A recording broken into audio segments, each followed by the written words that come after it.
El aula de formación de la Acción Católica General de Madrid concluye este curso 2020-2021 tratando un tema, origen y naturaleza de la Iglesia, con el cual quiere complementar la formación ofrecida en el libro La Fraternidad de los Cristianos de Joseph Ratzinger y la conferencia que ya estudiamos el mes pasado.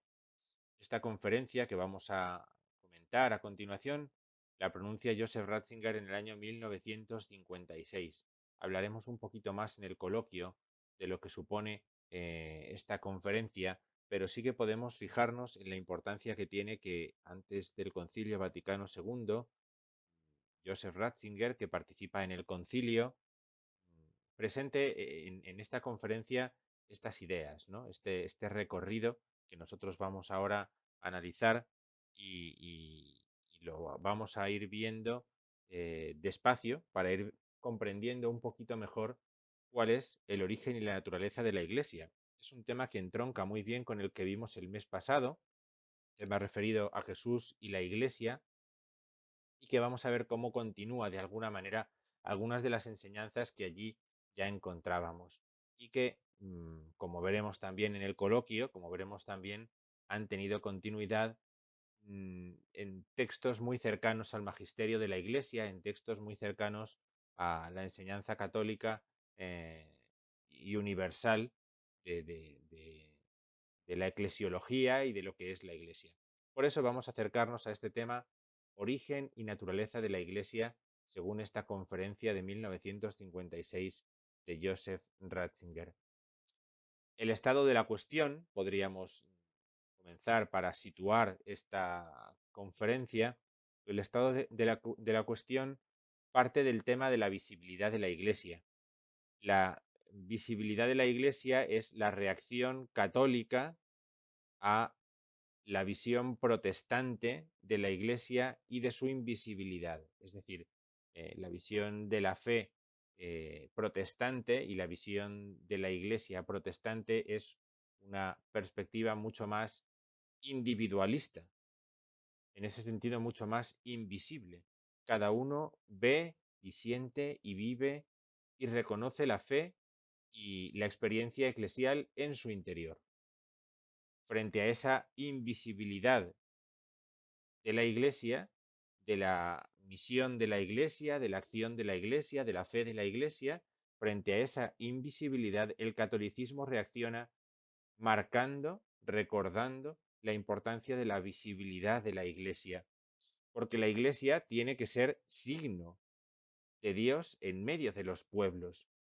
Piensen en estas ideas unos años antes del concilio, piensen en estas ideas unos años antes de la Lumen Gentium, porque eso nos ayudará también a ofrecer una perspectiva interesante a ese documento magisterial que es la Lumen Gentium, ¿no? La Iglesia tiene que ser signo de Dios en medio de los pueblos, tiene que ser signo de Dios entre las gentes, para mostrar precisamente el recto camino de la salvación para todos, para poder ofrecer a todos la salvación que Cristo ha traído a los hombres. Por eso, no podemos conformarnos con una visión invisible de la Iglesia, sino que necesitamos comprender a la Iglesia también como signo, a la Iglesia de una forma visible. Eh, recuerda Joseph Ratzinger algunas de las apariciones importantes que surgen sobre todo en el laicado antes del Concilio Vaticano II, dando continuidad a esta idea de la significatividad de la Iglesia, a esta visibilidad de la Iglesia. Nosotros somos la Iglesia. Esa es una voz que resuena una y otra vez en los textos y en las memorias previas al concilio por parte de los laicos. Pues recordemos, por ejemplo, aquella frase tan conocida en la Acción Católica de Romano Guardini: la Iglesia despierta en las almas.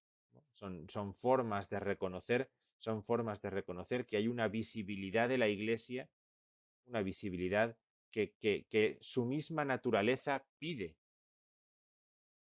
que esté ahí, pide que se pueda mostrar, pide que se haga visible para que crezca la misma fe dentro de cada uno de los cristianos. Por eso, esta importancia que tiene el fijarse en la visibilidad de la Iglesia, en que este es el acento que está de moda, por así decirlo, que está marcado en aquel tiempo, ¿eh? Y que necesita, eso sí, y esto es lo que viene a explicar Joseph Ratzinger, un complemento.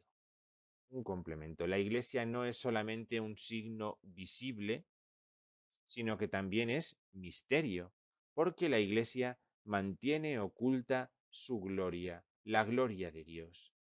La Iglesia, por medio de lo material, por medio de lo visible, está a la vez ocultando una gracia invisible que recibe de Dios, una fuerza que no está al alcance de los ojos y que por medio de su acción la Iglesia comunica. Por eso, la Iglesia no solamente es un signo visible, sino también un misterio que oculta la gloria de Dios. Si nos fijamos solamente en uno de los aspectos, en el aspecto del signo, en el aspecto visible, lo que vamos a conseguir es desarrollar menos una mirada creyente, capaz de captar la acción de la gracia, la acción invisible. Si nos fijamos solamente en lo puramente material, en lo puramente estético, o dice Ratzinger también, en lo puramente jerárquico, organizado, en la autoridad de la Iglesia, entonces hay una mirada menos creyente, que necesita ir a lo profundo también, a descubrir también lo profundo de la Iglesia. Por eso, propone él en esta conferencia, es necesario volver a la unidad de lo interno y de lo externo, volver a la unidad de lo que es signo en la Iglesia, lo externo, y de lo que es misterio en la Iglesia, lo que es interno. Estos dos elementos no se llevan mal, al contrario, se necesitan por la esencia de lo que es la Iglesia. Es necesario volver a contemplar unidos lo interno y lo externo, el signo y el misterio, para poder reconocer la unidad de la Iglesia y para poder hacer frente a una tentación constante en aquel tiempo, constante de alguna forma también a lo largo de la historia de la Iglesia y también en nuestros días, que es separar la caridad del derecho. Por un lado va lo interno de lo que es la Iglesia, por otro lado va lo que cada uno hace. Por eso da la sensación de que los hay que se centran mucho en la acción de la caridad, olvidando lo interno de lo que es la Iglesia, y también los hay que se centran únicamente en lo interno, en lo sacramental, va a decir muchas veces el Papa Francisco, en lo propio del derecho, olvidando que la Iglesia está llamada a la misión, a la acción de la caridad, a mostrar visiblemente lo que lleva en lo profundo del corazón, el amor de Dios que lleva en lo profundo del corazón. Bien, para buscar esta unidad, para buscar explicar esta unidad de mejor forma y ver cómo se necesitan mutuamente el ser signo y el ser misterio en la Iglesia, Ratzinger propone ir al origen de la Iglesia, ir a la cuestión sobre la fundación de la Iglesia para poder explicar a partir de ahí la relación que hay entre el signo y el misterio y la necesidad mutua que tienen una comprensión y la otra de la Iglesia. Por eso, al acercarnos a la cuestión de la fundación de la Iglesia, podemos afirmar en primer lugar que Jesús quiso fundar una nueva comunidad religiosa. En Marcos 3, capítulo 13, se nos dice así, que Jesús llamó a los que quiso e instituyó a 12. Él llamó a los que quiso e instituyó a 12. Él ha querido formar una comunidad religiosa. El número 12 es suficientemente significativo, ya apareció y ya hablamos de él en la anterior sesión, como para poder deducir que Cristo ha tenido la voluntad de formar una comunidad religiosa. El número 12 es un número de gran importancia para el pueblo de Israel, pues 12 fueron los hijos de Jacob, las tribus que de Jacob, de Israel, nacen. Por eso, Cristo es contemplado en el Evangelio como el nuevo Jacob, como el nuevo Jacob. Porque si Jacob tenía 12 hijos, de los cuales fundó 12 tribus, y a partir de ahí se entiende la expansión y se entiende también el progreso del pueblo de Israel hasta el final de los tiempos, Cristo, como nuevo Jacob, va también a instituir a 12 y a partir de ahí las tribus, a partir de ahí los seguidores del Señor por medio de sus 12 apóstoles. Esto es lo que encontramos en esa llamada a los 12. Cristo, también podemos decir, es reconocido como nuevo Jacob en otros pasajes del Nuevo Testamento. Cuando Jesús habla con Natanael, y le promete que verá a los ángeles subir y bajar, subir y bajar. En el capítulo primero del Evangelio según San Juan, está haciendo una actualización de aquel sueño de Jacob en el que Jacob ve los ángeles subir y bajar por una escalera de la tierra al cielo y del cielo a la tierra. Todavía más, Cristo va a ser contemplado como el nuevo Jacob en la escena del encuentro con la samaritana. Porque si aquella mujer iba a beber del pozo de Jacob, del pozo que Jacob había dado a sus descendientes, Cristo se va a poner delante de aquella mujer como el pozo del agua viva, en Juan 4. Por lo tanto, Cristo no se ha desvinculado de la tradición religiosa de su pueblo, sino que ha querido fundar, ha querido iniciar una nueva comunidad religiosa. No es que lo haya hecho en ninguno de estos momentos en concreto, sino que estos momentos, estos relatos evangélicos, muestran una intención, muestran una voluntad de Cristo. ¿De qué? De ofrecer un nuevo fundamento para Israel, para un nuevo Israel. El nuevo Jacob va a ofrecer un nuevo fundamento al nuevo Israel, a la descendencia de aquellos que llamó, que instituyó para que estuvieran con él aquellos 12 apóstoles. Este nuevo Israel, por lo tanto, tiene también una perspectiva como el primer Israel, como aquellos 12 hijos, una perspectiva escatológica, referida al final de los tiempos. El Hijo del Hombre, el Hijo del Hombre, y de esta expresión ya hablamos también en la anterior sesión del aula de formación, el Hijo del Hombre, que es esa imagen que aparece en el Apocalipsis del Antiguo Testamento, que podríamos decir en Daniel, el libro del profeta Daniel, en la visión del capítulo número 7, el Hijo del Hombre es la expresión que Jesús emplea para hablar de sí mismo y reconocerse como creador y señor de un nuevo pueblo. Él ha dado origen a un pueblo que reunirá a todos al final de los tiempos, cuando sus 12 se sienten en los 12 tronos tal y como Él les promete en el Evangelio. Por eso, en Cristo encontramos esa voluntad de iniciar una comunidad religiosa a la luz de este grupo de los 12. Pero no atribuimos solamente a esos únicos momentos o a esos momentos el deseo o la voluntad de fundar. Atribuimos a otros momentos también en el Evangelio eh, que llamamos fundacionales, porque en ellos encontramos también elementos característicos. Por ejemplo, la tarea de atar y desatar, que es una tarea que Jesús encomienda a Pedro en el pasaje de Cesarea de Filipo en Mateo 16, o a la orilla del lago en Juan 21, cuando aparece resucitado y le anima después de su triple negación, ofreciéndole una triple confesión de fe. Cristo entrega o ofrece a Pedro la tarea de atar y de desatar. Este también es un momento de alguna forma fundacional, pues hay en ese grupo religioso suyo unas tareas que llevar a cabo y alguien que lo va a hacer.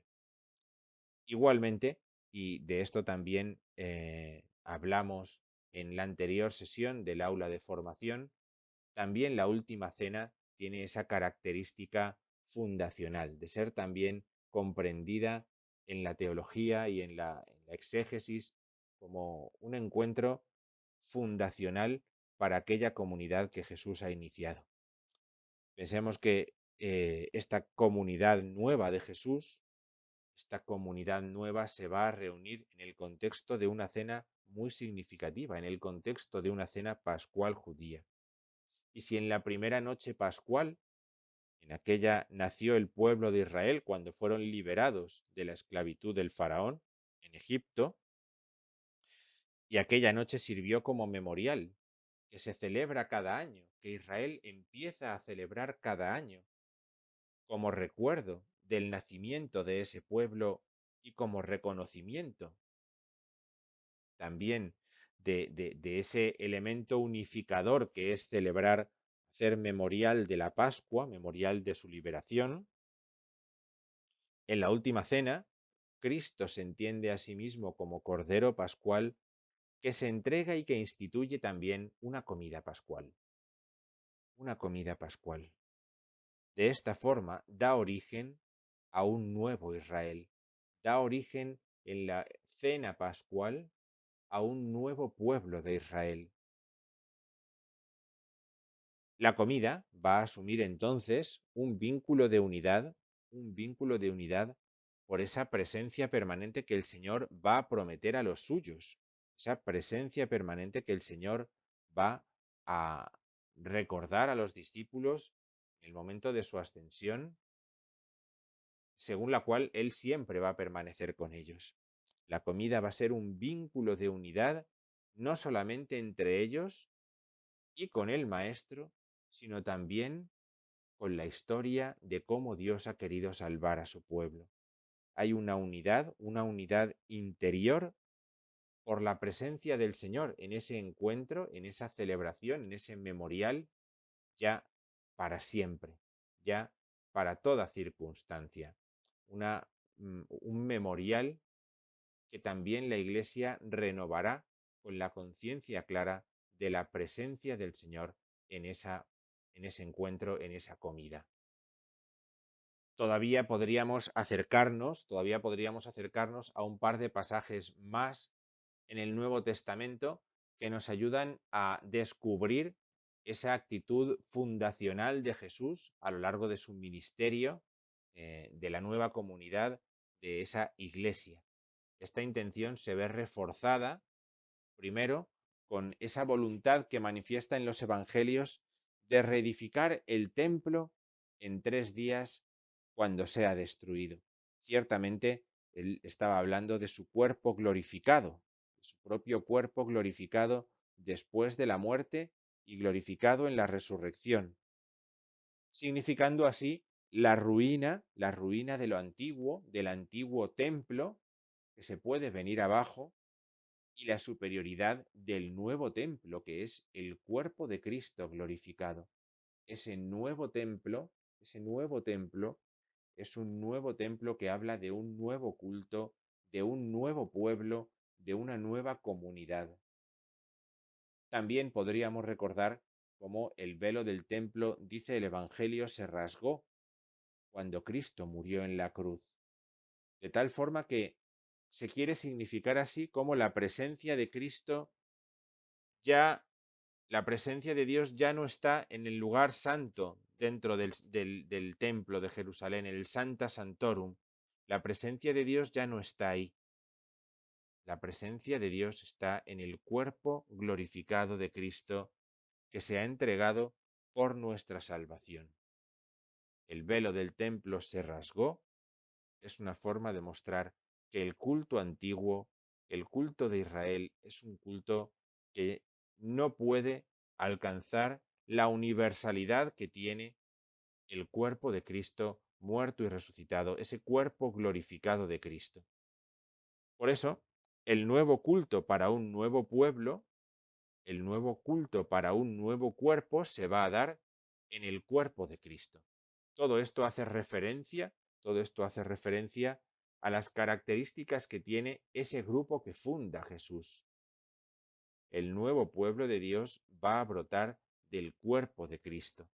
Igual que decimos, hablando desde una perspectiva sacramental, cuando del costado abierto de Cristo brotan sangre y agua, también así decimos que del cuerpo de Cristo brota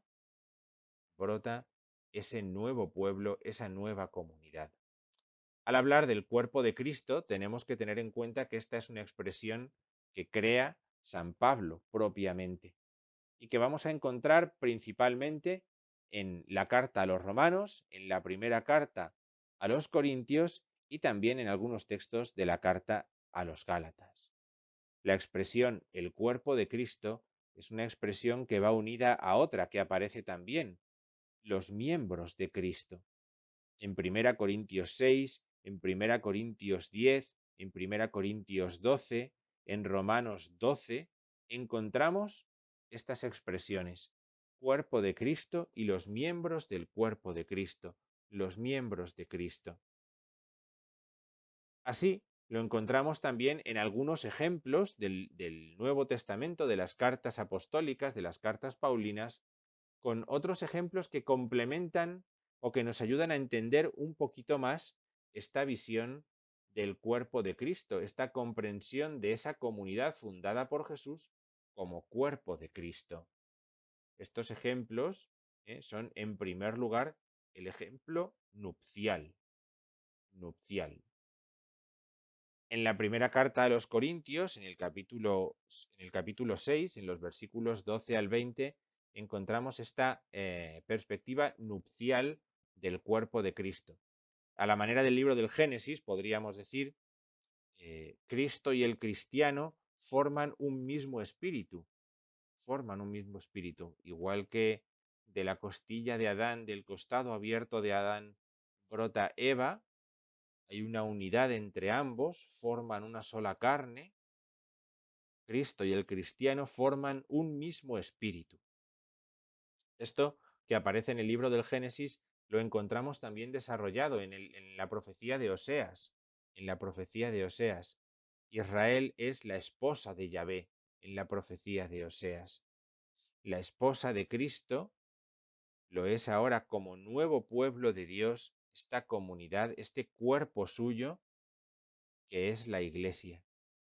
Una sola cosa con Él, unida a Él, una sola cosa con Él, de tal forma que podemos reconocer en este ejemplo nupcial, en esta imagen nupcial, esa unidad que hay entre Cristo y su cuerpo, entre Cristo y la Iglesia.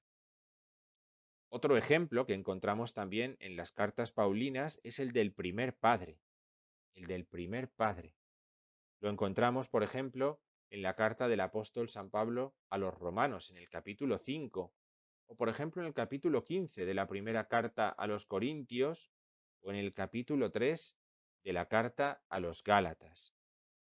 Cristo es el primer padre porque Él es el nuevo Adán, el nuevo Adán. Si Adán fue el padre de todos los creyentes, Cristo, el nuevo Adán, es un nuevo primer padre, un hombre nuevo y único. Y por lo tanto, nosotros somos uno en Cristo Jesús. Nos ayuda, por ejemplo, a entender bien esta imagen del primer padre, eh, la explicación que hace Joseph Ratzinger en esta conferencia. El primer padre no es un hombre como otro cualquiera, no es el primero de una larga serie, sin más, sino la unidad interna de todos, la unidad interna de todos, que los lleva a todos dentro de sí. Hay lo que llamamos nosotros un ser colectivo,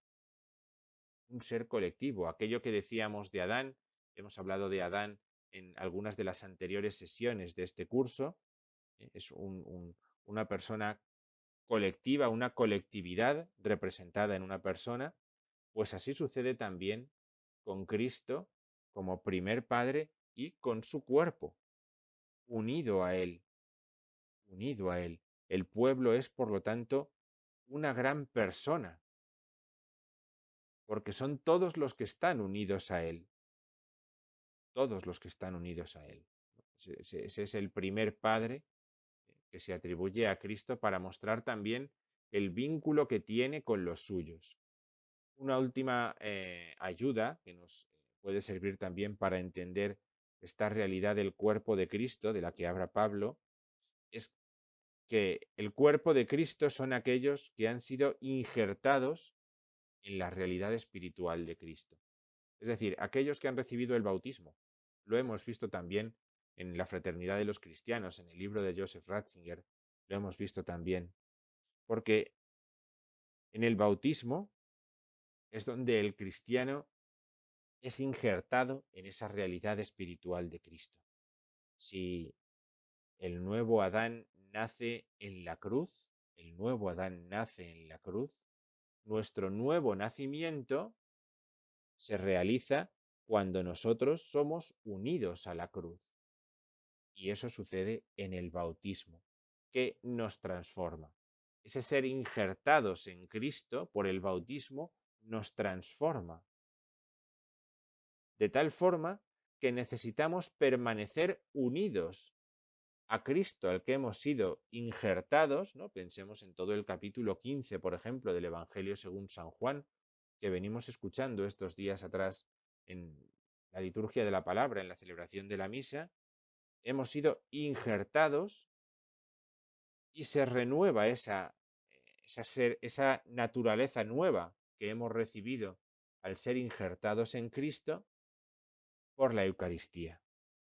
Así, por ejemplo, nos podemos acercar a un pasaje tan conocido como el capítulo 10 de la primera carta a los Corintios. Porque el pan es uno, nosotros siendo muchos formamos un solo cuerpo, pues todos comemos del mismo pan. Aquí vamos a encontrar una idea de fuerza necesaria para entender qué es una comunidad, necesaria para entender qué es el cuerpo de Cristo, necesaria para entender también lo que es la Iglesia. La Iglesia nos hace unidos a Cristo, nos hace uno en Él. Por eso podríamos concluir esta pequeña explicación del cuerpo de Cristo diciendo que el primer padre se realiza en el bautismo. Ese ejemplo del primer padre se realiza en el bautismo. Y el de la esposa en la Eucaristía. El del primer padre en el bautismo, porque es donde somos injertados en ese ser de Cristo. La esposa, ese vínculo nupcial en la Eucaristía, porque es donde se renueva ese ser uno con Él, esa unidad en la que nos convertimos. Por eso, explica Joseph Ratzinger, de aquí se puede deducir que para San Pablo la Iglesia no es el cuerpo místico de Cristo, sino el cuerpo real. La Iglesia no es el cuerpo místico de Cristo, sino que el cuerpo de Cristo es la realidad de la Iglesia. Para los antiguos, y en esto podríamos recordar un libro clásico también, como es La meditación sobre la Iglesia de Henri de Lubac, un libro que también merece muchísimo la pena leer y que trata sobre estos temas también. eh, para los antiguos, y ahí de Lubac lo explica, el corpus verum es la Iglesia y el corpus mysticum es la Eucaristía. Nosotros acentuamos hoy como corpus verum la Eucaristía, pero para los antiguos el corpus verum es la Iglesia. La Eucaristía es el alimento místico, el alimento misterioso, espiritual, en el que se nos da el mismo Cristo. Por esta enseñanza del cuerpo de Cristo, el cuerpo de Cristo no es una realidad oculta, sino visible. De ahí el remarcar esa realidad, es visible, el cuerpo de Cristo es visible. De tal forma que lo que hemos recibido en el bautismo, ese vínculo, esa unidad con la muerte y la resurrección de Cristo, que se nos ha dado y se fortalece en la Eucaristía, pasa a cada uno de los llamados, a cada uno de los bautizados. El cuerpo de Cristo es una realidad visible. Necesitamos que sea visible para poder conducir a una profundidad mayor, es decir, para pasar del signo al misterio. Qué cerquita estamos aquí, qué cerquita estamos aquí del Lumen Gentium número 1, qué cerquita estamos ya de esas enseñanzas de los primeros números del Concilio Vaticano II, de la Lumen Gentium del Concilio Vaticano II, mejor dicho. El cuerpo de Cristo nos hace pasar del signo al misterio, de lo que vemos a lo que no vemos. Por eso, dice Joseph Ratzinger, hasta tal punto es así que la peculiaridad del pueblo de Dios, del comprender la Iglesia como pueblo de Dios, está en el concepto del cuerpo de Cristo, porque pueblo de Dios era también el pueblo de Israel. Sin embargo, la Iglesia aporta la novedad del cuerpo de Cristo. El cuerpo de Cristo nos habla de esa unidad con Él, de ese vínculo misterioso con Él. El cuerpo de Cristo, donde la cena da origen a la comunidad nueva y definitiva de salvación, a una comunidad unida a su cabeza, unida a Cristo, para la salvación de todos. Esta comunidad, que es la Iglesia, se manifiesta en la reunión cultual, se manifiesta en la celebración visible y ordenada. Se la ve y además se la ve ordenada.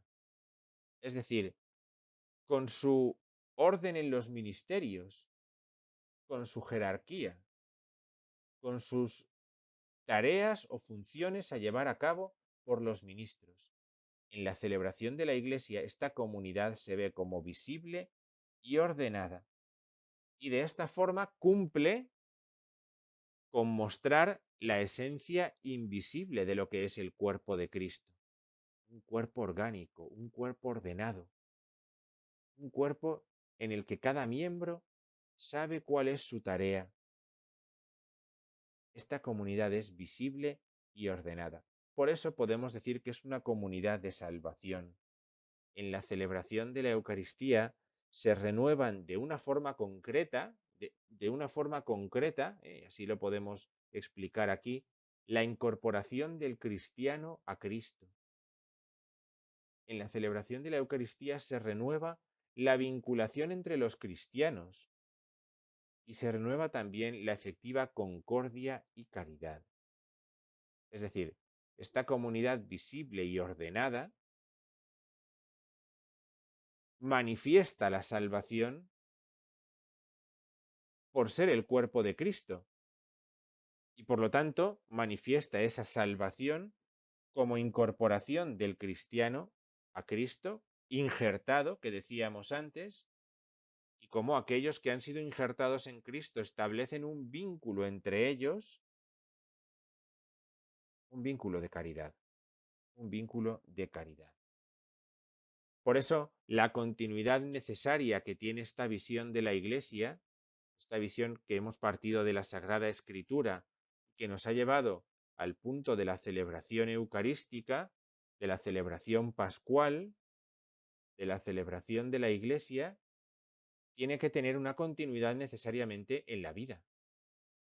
Hay una inseparabilidad, dice Ratzinger, entre la liturgia y la vida. Y aquí va sencillamente a nombrar a tres grandes personajes de la historia de la Iglesia para mostrar esta misma inseparabilidad. El primero es San Ignacio de Antioquía, mártir. San Ignacio de Antioquía, que en una de las cartas que escribe en su camino preso hacia Roma, la carta a los tralianos, dice de la siguiente forma: por tanto, armaos de mansedumbre y cubríos de la fe que es la carne del Señor y el amor que es la sangre de Jesucristo. Es decir, la fe y la fe y la caridad son el cuerpo y la sangre del Señor. Se convierten en algo visible por medio de la celebración. Que ninguno tenga inquina o rencor alguno contra su prójimo. se hace visible ese cuerpo de Cristo en la vida del cristiano. También cita Joseph Ratzinger a San Juan Crisóstomo, que tiene en la línea del texto que hemos puesto aquí y que comenta Ratzinger gran cantidad de pasajes explicando esto mismo, ¿no? Es una comparación entre el altar de la iglesia y el altar que es el pobre. El pobre es un altar igual que lo que hay en la iglesia lo es. Y en esa comparación dice, aquel altar, los pobres es santo, porque él mismo es cuerpo de Cristo. En esa homilía, ese libro de homilías a la segunda carta a los Corintios, dice así, ¿no? De la Eucaristía es necesario acercarse a la unidad de los cristianos y del altar de la Eucaristía al altar de los hermanos. No hay otra forma de comprender la Eucaristía, ¿no? En esta línea, pues podríamos recordar aquellos textos de Juan Pablo II en Ecclesia de Eucaristía, en Mane Nobiscum Domine, o aquellos textos también de Benedicto XVI en Sacramentum Caritatis, ¿no? Referidos a esta misma vinculación necesaria entre la liturgia y la vida. Aquel altar, los pobres, es santo porque él mismo es cuerpo de Cristo. Este reconocimiento del hermano en el prójimo, en el necesitado, tal y como ya comenzamos viendo en la fraternidad de los cristianos en el segundo capítulo del libro de Joseph Ratzinger. Un ejemplo más moderno, o relativamente más moderno, porque aquí estamos en el siglo IV, nos vamos a la Edad Media, es el de Santo Tomás de Aquino, que también en la Suma Teológica, en la tercera parte de la Suma Teológica, va a explicar cómo el contenido de la Eucaristía es doble. El primero es el mismo Cristo, pero el segundo es la sociedad de los santos.